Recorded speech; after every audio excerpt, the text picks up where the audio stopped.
आज का हमारा टॉपिक है क्लास 9 का थ्योरम। तो आइए स्टार्ट करते हैं, देखते हैं क्या कहता है थ्योरम। ये पैरेललोग्राम का थ्योरम है। कह रहे prove that diagonal of a parallelogram bisect each other, यानी कि एक पैरेललोग्राम है तो उसके जो डायगोनल है वो एक दूसरे को बाइसेक्ट करते हैं, यानी कि AO इक्वल टू CO और DO इक्वल टू BO होगा। यही बात हमें प्रूव करनी है। तो आइए स्टार्ट करते हैं। सबसे पहले हम ले लेते हैं गिवन। तो गिवन क्या है हमारे पास, ABCD इज ए पैरेललोग्राम इन विच क्या क्या, इन विच AB parallel CD and BD parallel AD parallel BC। देखिए हमें ना पैरेललोग्राम की सारी प्रॉपर्टी हम यूज कर सकते हैं, सिर्फ जो प्रॉपर्टी हमें प्रूव करनी है उसको तो हम यूज नहीं करेंगे। बाकी जो पैरेललोग्राम की प्रॉपर्टी है वो आप यूज कर सकते हैं, इसीलिए मैंने लिखा है। अच्छा अब लिखेंगे AC and BD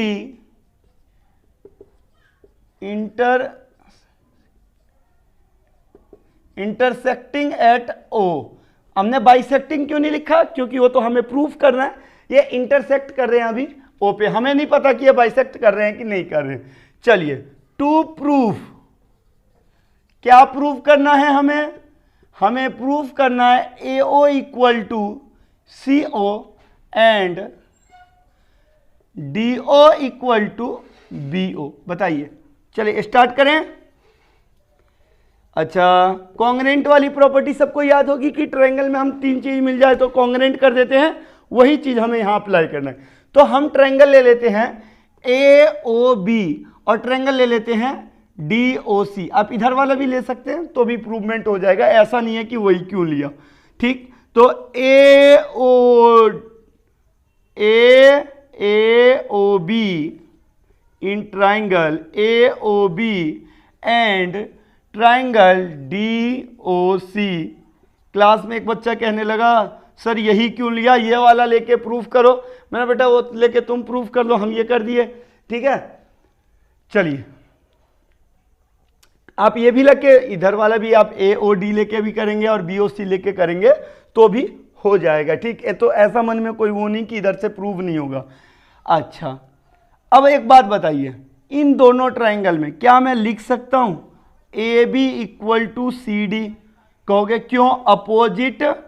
opposite side of parallelogram.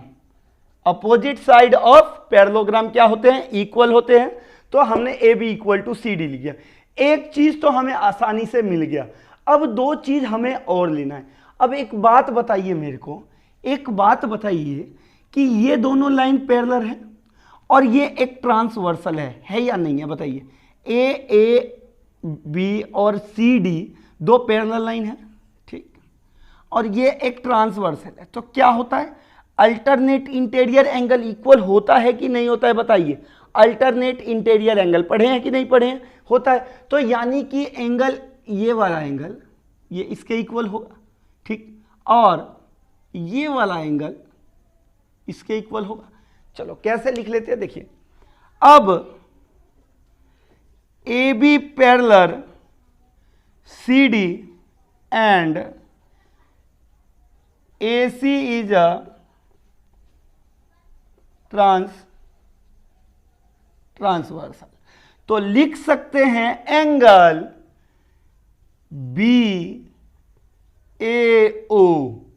Equal to angle DCO, alternate interior angle. ठीक है बच्चे? अच्छा अब ये भी देखिए, ये भाई ये Z बन रहा है यहां से, तो ये भी तो Z बन रहा है ना। अल्टरनेट इंटीरियर एंगल को तो याद रखने का बहुत सिंपल ट्रिक है। क्या?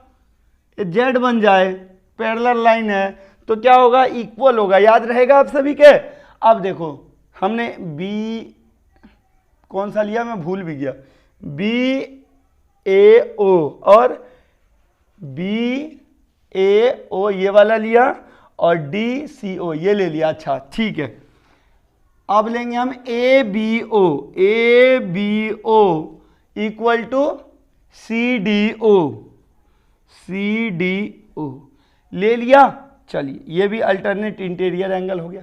कौन सी प्रॉपर्टी देखिए, साइड है, दो एंगल है, तो एंगल साइड एंगल की प्रॉपर्टी लगेगी।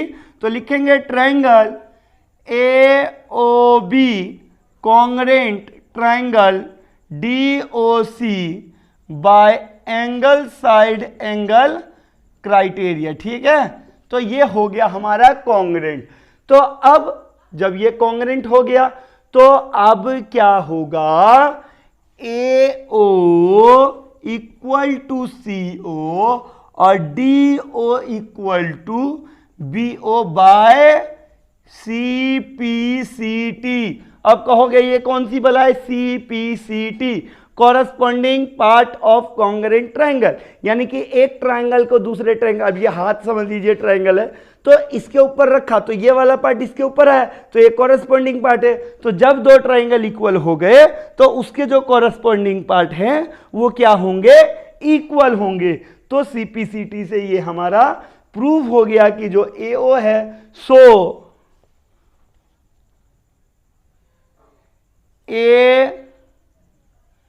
AC and BD bisect each other, वो एक दूसरे को क्या कर रही हैं, बाइसेक्ट कर रही है। ठीक है, आप इसे नोट कर लीजिए।